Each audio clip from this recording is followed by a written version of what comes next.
Du 6 février, Grenoble entrera une nouvelle fois dans l'histoire.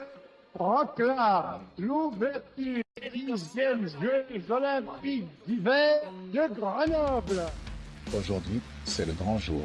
La flamme olympique arrive en France pour les Jeux de Paris 2024. Mais saviez-vous que la flamme des Jeux olympiques de Grenoble en 1968 s'est éteinte?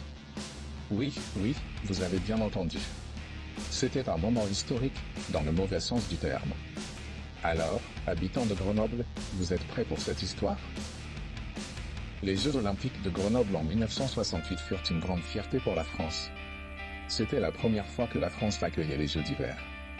La flamme olympique avait voyagé depuis l'Olympie en Grèce, traversé l'Europe, et tout allait bien, jusqu'à ce qu'elle arrive en France. Alors voilà le truc, la flamme olympique doit rester allumée tout au long de son voyage. C'est une tradition sacrée, mais vous savez, la météo a parfois d'autres plans. Alors que la flamme était transportée par un coureur à moto, le vent a soufflé, et pouf. La flamme s'est éteinte. Oui, éteinte. Vous imaginez le moment de panique? C'est comme si le grand feu d'artifice du 14 juillet s'éteignait au milieu du spectacle. Pas top. Les organisateurs ont dû faire comme si de rien n'était. Rapidement, ils ont utilisé une flamme de secours pour allumer la torche. Mais bien sûr, la nouvelle s'est répandue. Les médias ont sauté sur l'occasion, la flamme olympique s'est éteinte à Grenoble. On pouvait sentir le sarcasme à des kilomètres. Les habitants de Grenoble étaient partagés entre l'hilarité et la consternation. Et vous imaginez les organisateurs?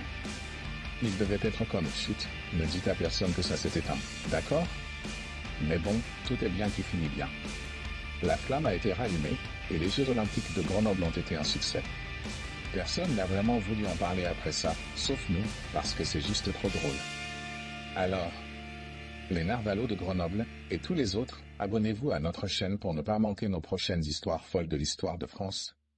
Et surtout, restez loin du vent si vous portez une torche olympique. À bientôt sur Histoire folle de France.